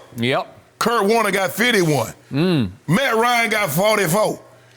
Not Matt Ryan, excuse me, not Matt Ryan got 44. Eli got 30. And you say Eli, how Eli scored 37? Eli ain't scored 37 in the last 2-3 years combined. And he got 37 against one game. So this is, and I think the thing, and we all said, if Aaron Rodgers had a top 10 scoring defense, well, he has that now. So there's a lot of pressure on him. This notion that there's more pressure on the 49ers, there's a lot of pressure on you, Aaron, for the simple fact is that you have a top-flight defense now, which many said, had you had that in the past, you would have gotten to a little further. So it's going to be very, very interesting, but I'm still taking the 49ers. I believe the 49ers have the better team. The Green Bay Packers have the better quarterback. But even though being the better quarterback, it's hard to overcome better teams as LeBron James, because he's been GOAT for a while. All right, so you know this guy I'm finna mention. It was a guy by the name of John Elway. He went to Super Bowls, 3 Super Bowls. What was he in those Super Bowls? 0-3.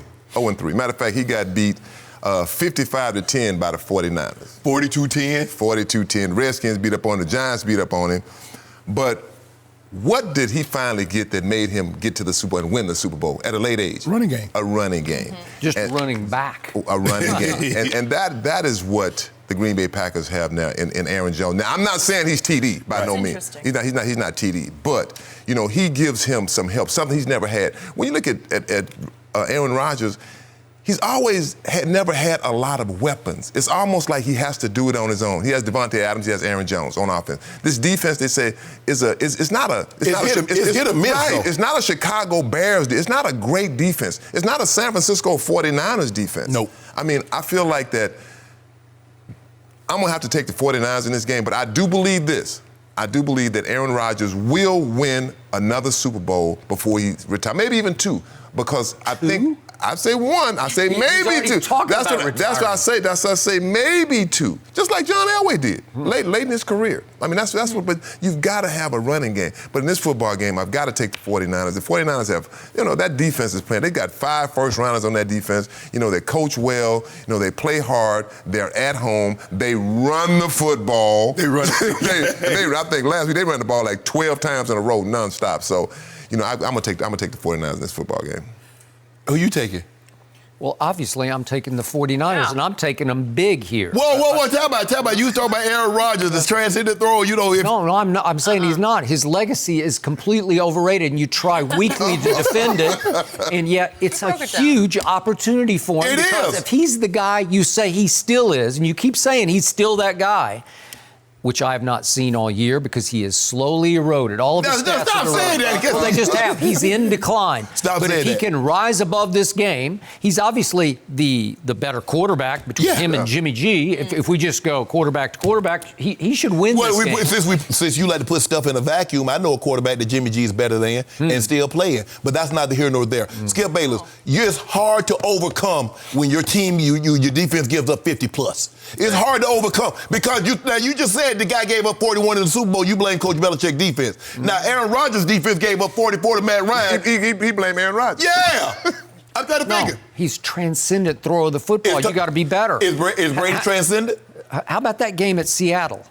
How do you explain that? Because, listen, Aaron Rodgers took a public beating from all the columnists up in Wisconsin for that NFC Championship game they lost because they were the better team. I know some crazy things happened at the end of the game. I blame that on Mike McCarthy. I mean, you're onside kick away. If you get the onside, Brian Bostic, he blew it. He was supposed to block, and he didn't do his job. I guess he didn't watch that documentary that Coach Belichick had put out, Do Your Job. Do Your Job. Because he was trying to do somebody else's job, which would receive the ball, which he should have been blocking. It should not have come to that. Aaron Rodgers has to be better than 2 interceptions and 178 yards passing. They were on fire coming into that game, and there wasn't no fire. He did not live up. He was just on fire against the Cowboys. Just know that I wouldn't be shocked if he won. Now, I wouldn't be like, oh, my God. I mean, the only guy that could possibly do this would be Aaron Rodgers.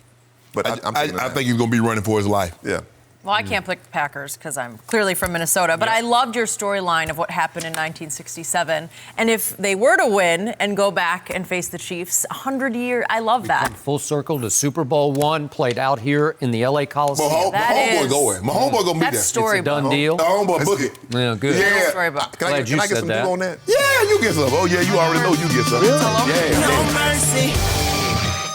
All right, here's the latest with AB. Antonio Brown's agent, Rosenhaus, is reportedly cutting ties with AB until he seeks help for ongoing issues. Yesterday, Brown responded on Twitter with an explicit tweet directed at Rosenhaus. So, Shannon, are you surprised by this? I am, but I guess it just shows you that even Drew Rosenhaus got limits. Because Drew Rosenhaus normally ride with you till the wheels fall off. I mean, hey, y'all be sitting there side the road, ain't no wheels, no engine, and Drew's still in the car with you. Yep. So for Drew to take this kind of step, and I think Skip, I'm not so sure, and the approach that he took, I'm sure he probably tried to call AB, reach out to him via phone, but he wasn't answering. But he know how to get his attention, put something on social media. Yep. Because he know he watching all of that. By the way, Drew did make it conditional that if you'll go get some help, some counseling, then I'll come back. Right. Okay. So conditional. Yeah. But Skip, the thing, AB is like, they say a man won't change until he gets to the bottom. Well, AB is halfway to the bottom. Now, when you get to the bottom, Skip, he's going to have to hit the bottom, he's going to have to bounce and land hard again. Then and only then. Because right now, he ain't at the bottom yet, Skip. He ain't at so? Nope. Boy, it feels close. No? He still got a ways to go. Because, Skip, he still got the, like you in the video, he still got them do boys. Yeah. Them yes men, AB, right, AB. So he still got them behind him.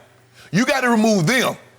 Let's get those guys out the way. And then, when he hits the bottom, bounce, hits it again and lands and stays there for a minute, then he going to start. Because right now he still can't see. Skip, he don't think he's doing anything wrong. Yep. He has no idea that he's doing anything wrong. But I am surprised because Drew Rosenhaus, if the one thing you can say about Drew, you might not like his antics or his tactics and all that. I agree. Maybe he talks too much, but he is loyal to his clients. He is.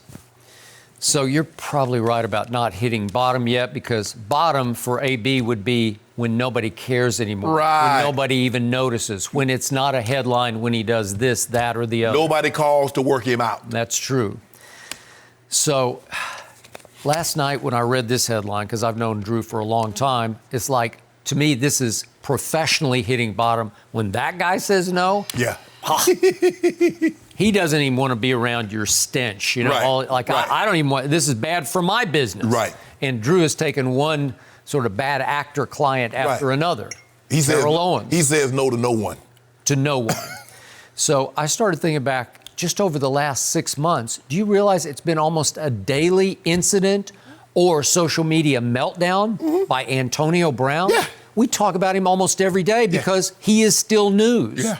And we even got so far as the Miami Police Athletic League said no. They said, we're out after what he posted on social the other day. And normally organizations that, that take donations, they're not really in the business of giving money back. And they gave him his money back. It came to that. So then I fixated on that one moment in New England. And this to me, and you can say I'm exaggerating this, but to me, the end of the New England dynasty as we knew and once upon a time loved it, was the night that AB sent the threatening group text message to one of his accusers. Right. Remember that? Yes. And that was the night when it was made public the next day by, I think, Sports Illustrated. Because he did it that Thursday night. It became public that Friday. When that hit social media, Robert Kraft said, I am out. Right? We'd already seen a nice big burst of a glimpse of what Tom Brady did with Antonio. Right. To me, if Antonio had not hit send on that group text, it's possible he might still be catching footballs from Tom Brady. And it's very possible, to me, that New England would be playing in the AFC Championship game. Could possibly. It's possible that championship game would be played in Foxborough this Sunday.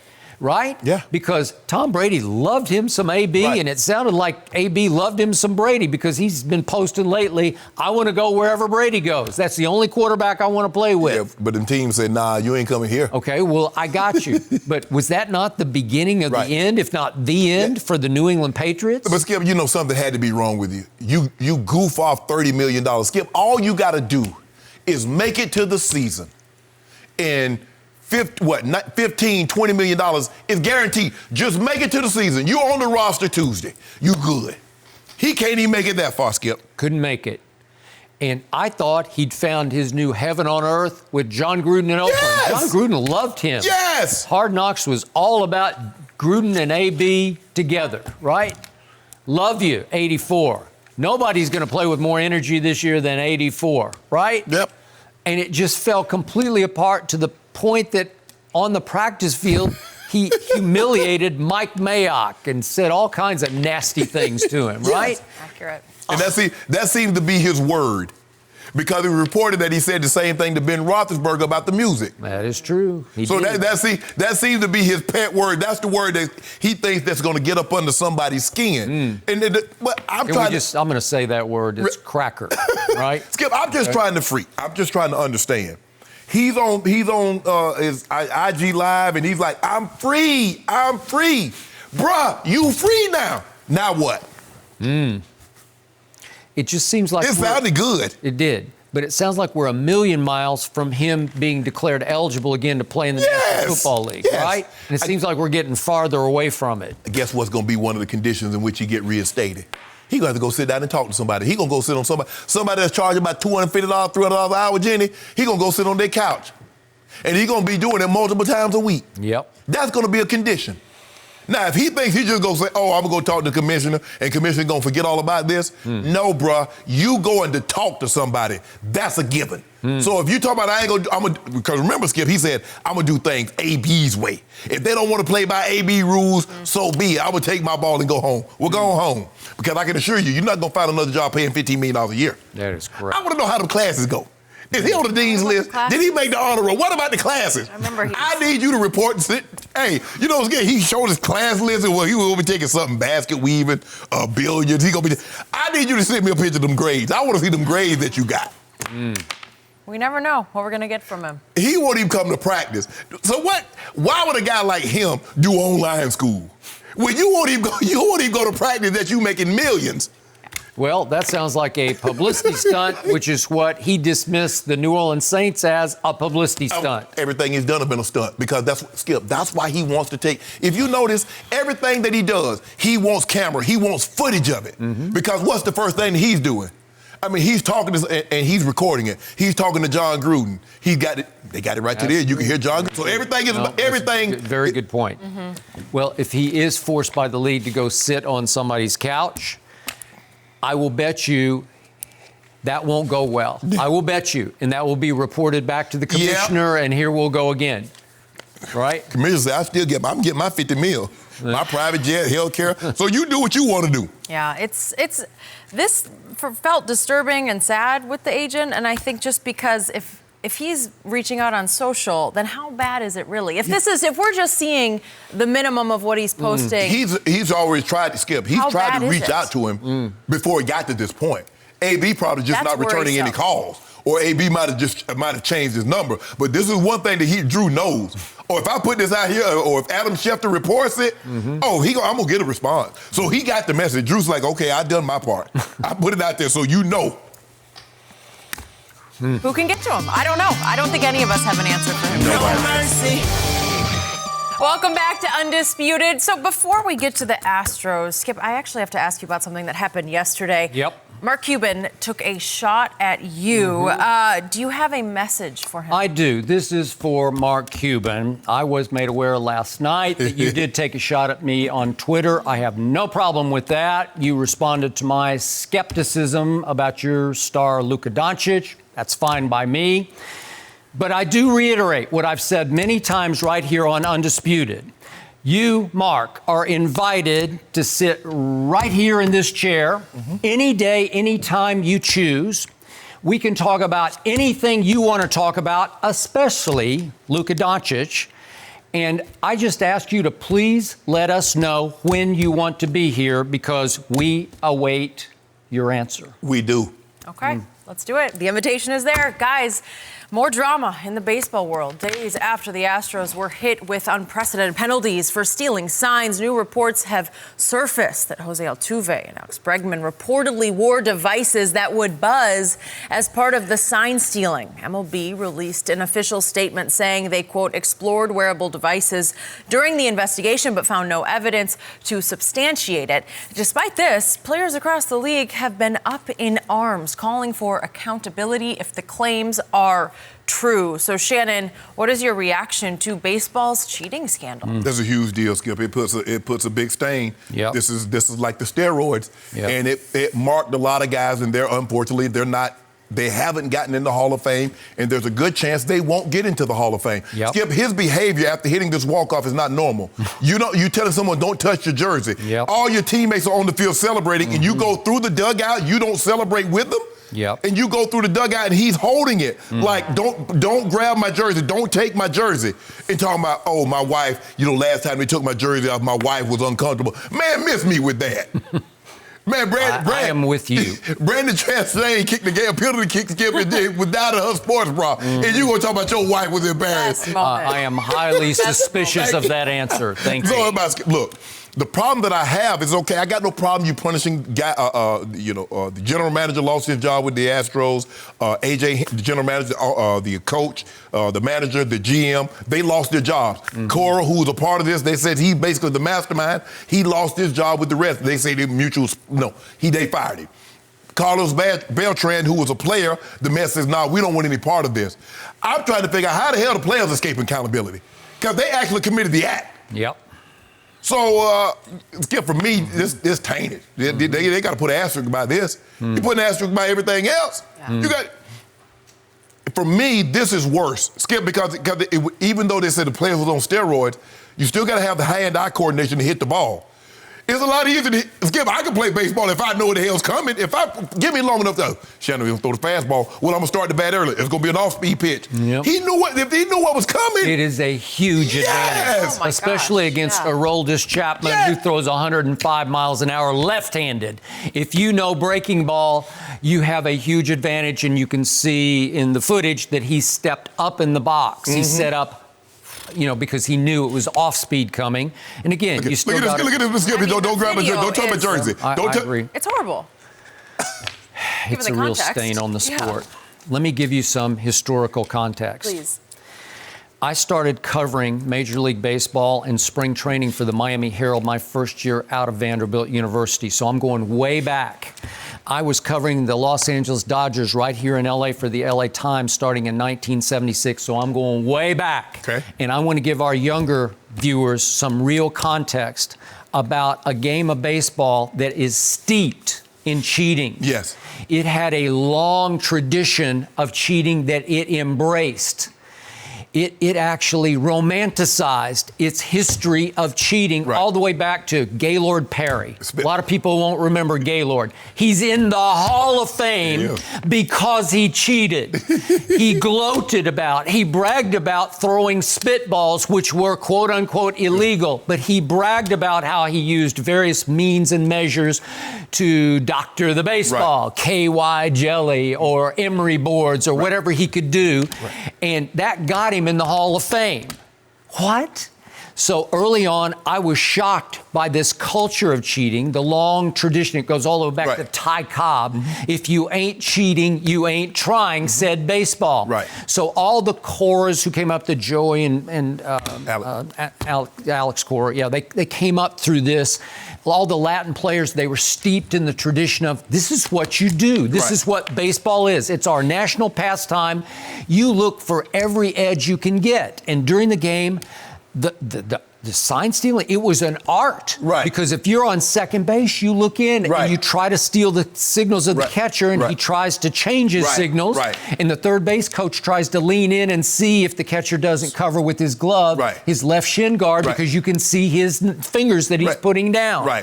Okay? That was all part of the lore, the romantic lore of baseball. People wrote about it and rhapsodized about it.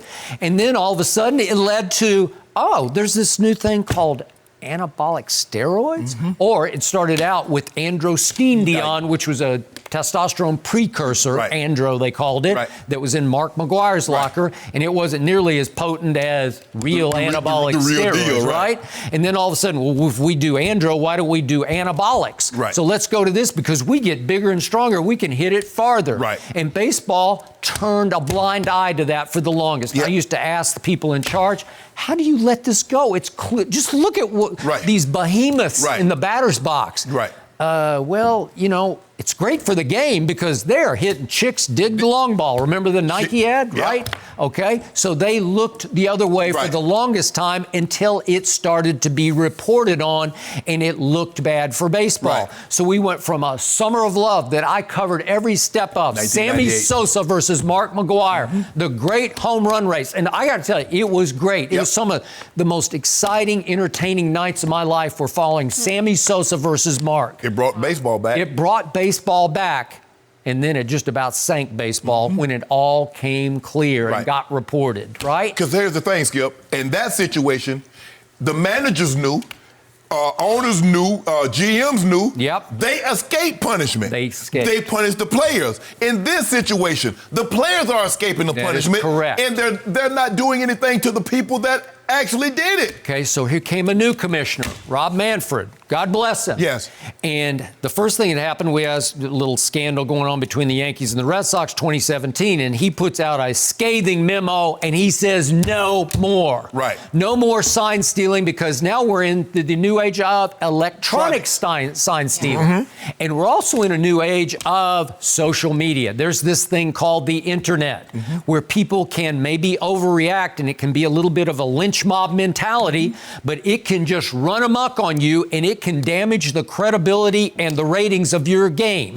And it started to, but he said no, and Mr. Cora said, I'm not, because this is what we do. We all grew up in this. We all cheat. If you ain't cheating, you ain't trying. And Skip, I was listening to people talk. They said he was one of the best without having the digital equipment I agree to help with that. Right. So all of a sudden, Rob Manfred has had to drop the all-time hammer on this sport. And 3 managers are gone, and 2 of them were 2 of the best managers in the game. Yes. Right? Yes. And a GM is gone who is, you could argue he might be the best GM in the game, right? It's good. Now you're thinking, like, okay, here's Altuve. They told him to go away. Don't come back. We don't want to see you. And he turns into an MVP. He wins a World Series. He's one of the best hitters of all time. So how long has he been doing this? You got to ask. You got to wonder. And I told you last year during the World Series, he's become my favorite player. Yes. Now I got my doubts about him, right? He cheated. Okay. But that's the Skip. See, when you condone some cheating, the cheaters are going to say, well, then how far can I go? And they're going to just keep coming. Yep. They're just going to keep coming. Because you say sign stealing is a part of the game, even though it's cheating. Yep. They're like, well, that's a little bit of cheating. Let's see how far we can take it. Okay. So Bob Nightingale, who I consider the best baseball writer USA Today, wrote this morning about a tidal wave of scorn, and it's on social media. Okay. We didn't used to have a tidal wave of scorn. They got a mob mentality, Skip. They come. Right. I think we're all complicit. I was complicit in it early on because I just kind of said, well, I guess this is the way they do it. You know, I guess they just cheat. What you didn't have a problem with, if you're going to steal the signs, if you can look down and says, okay, that's what that is, then you play these teams because you play 162 games. So if you play in the American League or if there's in your division, you're going to see guys a lot. So if you can remember that, okay. But they took it too far. It was just like New England, Skip. Look, if you want to go upstairs and you want to shoot from a mile high, so be it. You just can't do it from the field. Well, you just can't use electronic equipment. If you want to go back to now you look at Altuve's, you look at his home versus his role. I agree. Yep. Feels so scary. Wrong. It does. I got to applaud Rob Manfred. He's trying to save baseball. Yes. That's what he's trying to do. Mercy. After Odell Beckham Jr. was widely criticized for handing out cash to LSU players following the national championship game, the star receiver is in more hot water. New Orleans police have issued an arrest warrant for OBJ after video surfaced that shows him slapping the butt of a security guard in the locker room after the game. Yes, that is real. Shannon, what did this whole night tell you? I'm already laughing about Odell. What does the night tell you about Odell? It tells me what I already knew about Odell. Odell loves attention. This was not Odell's night. It was about LSU. Skip about them winning the national championship for the first time since 2007. This is those young men's night.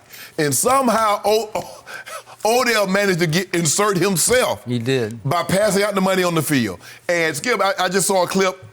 He over there got the megaphone from the band director. I think it's the band director. Not good. They're trying to get it back, and he's still yelling. He's still yelling into the megaphone. No one wants to hear you. This is not your moment. Now, look, the security guard overreacted. I don't know if they maybe had something in there they weren't supposed to have, but they didn't need a security. It started about smoking cigars, Right. which is against the law, but then other security guards are saying, wait a second, it's okay. Right, and he over there trying to be like Craig and Day and Friday, top flight security. Yeah. But this you go also a cautionary tale when you have money, because I don't believe if Odell was just, his name was Joe Smith, nothing would have ever come of this. So you just also a cautionary tale that when you're someone, just be careful about putting yourself in harm's way. But Odell, this was not your moment. This is not your time to be Odell Beckham. And now you got the playoffs of the NCAA going on how they're going to have that gas passes. Guys that behave, Pat Peterson, Logan McFarland, Tyrann Mathieu, they did everything right. They did. Now, because of Odell, now they might not be able to, LSU goes back again, now their credentials and how they get treated because of this. So now you got the NCAA looking into potential pay for performance from ex-players. You got Odell facing a charge, and I know it's not a major charge, but it is a charge. Right. And you got Odell somehow managing to upstage his school on its biggest night in a long, maybe its biggest night ever, you could argue. It was something, right? Yeah. And I know Odell's from New Orleans and that he's being true to his school, but I'm back to, and you can appreciate this because you played what's called a dependent position in pro football. Yes. Where you can't dictate how many passes you get in a game. Odell has become the ultimate diva receiver, playing the ultimate dependent position in all of sports. Right. And my theory about these guys, we had Odell, obviously we had T.O. and Chad, Right. and now we have A.B. Right. They all get frustrated because they can't be an NBA kind of a superstar. Correct. I do not believe any NBA superstar would have done that to his school because they're good, man. They're big in their own way. You know, they can just go in the NBA game and be big because they can control how many times they get the ball and shoot. Skip, let me give you an example. Super Bowl 50. The Broncos gave me credentials. Yep. All access. I could go anywhere. Anywhere the players went, I could go. Yep.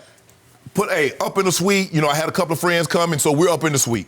And so we go down there on the field. And I'm happy for them, Peyton and, talking to everybody.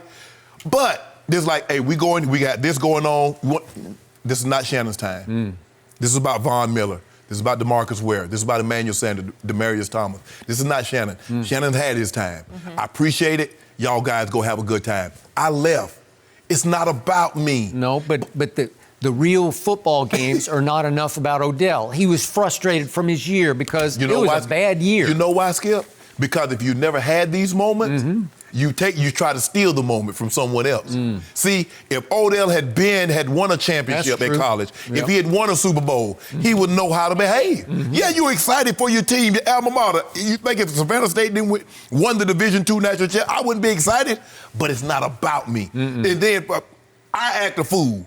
Rod Smith, some of the other guys that come back and want to get guest pass, they're like, nah, Shannon already acted fool, so we done with that. Come on, Odell. Hey, everything can't be about you. Listen, we agree. Odell is an extremely gifted receiver. He's an extremely gifted athlete. But he is creating more attention for doing less on a football field than anybody I've ever seen. Because he's not doing a whole lot on the football field. No. You think we see an apology from him after this? I think he owes it to LSU. Honestly, it doesn't look good on the they don't owe me nothing, but you need to owe it to your school. Tell me, I'm sorry for putting you guys on the front line. It would help diffuse some of this situation. I don't know. I'll be surprised. No mercy. For the first time since 2016, Conor McGregor will be back in the octagon for UFC 246 tomorrow night. McGregor will be facing off against Donald Cowboy Cerrone, who was very complimentary in Wednesday's press conference. McGregor has not won a UFC fight since 2016, but he still predicted a knockout. So he is back. And Shannon, what do you expect from Conor? I know he's been off a while, Skip. He hadn't fought a whole lot in the last couple of years, but I'm going to take Conor because I believe Cowboy Cerrone is just dumb enough to try to beat a man in his style. It strikes me, he sounds like a guy that says, I want to stand when he knows he should take the fight to the ground and win, however, but he said, I want to see if I can take a punch. Nah, I thought your objective was to win the fight, not see how much punishment you can take and win the fight. So I'm going to take Conor, but if I was Cowboy Cerrone, and like you said, it's his decision. He fight the way he wants. I would take this fight to the ground, but I don't believe he'll do it. I'll pick Conor. I will definitely root for Conor, but I got to tell you, I fear for Conor.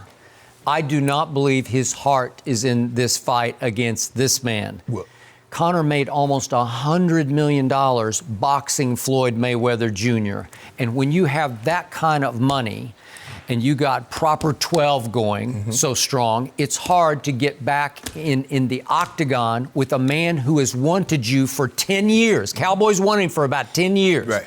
And he finally has him. And I know Cowboy lost his last 2 fights and he's 36 and he's nearing the end. Right. But I'm going to tell you, you're going to have to just about kill him to whip him in this fight. High pain threshold. He's had like every injury known to man. Had an ATV accident in which he broke every rib and lost half his intestines. So this is going to be a battle that I don't know Conor is going to have the stomach for. Well, and Conor says, and Dana White, I said that Conor wants to fight Jose Masvidal. I think that's a grave mistake if he beats Cowboy Cerrone in this one. And like I said, Skip, I just think the layoff. At some point in time, if you're a professional athlete, you got to do your sport. You got to play the sport that you're in. You can't keep taking a year off at a time and think you're going to come back and pick right up where you left off. I'll be watching. I'll be watching also. Okay, that is it for us. We will be back on Monday morning. No mercy. Thank you for listening to the Undisputed Podcast. I'm Jenny Taft. Keep an eye out for the weekend edition of the podcast tomorrow morning, featuring this week's best segments. Have a great weekend, everyone. Sports. one, of one, of one.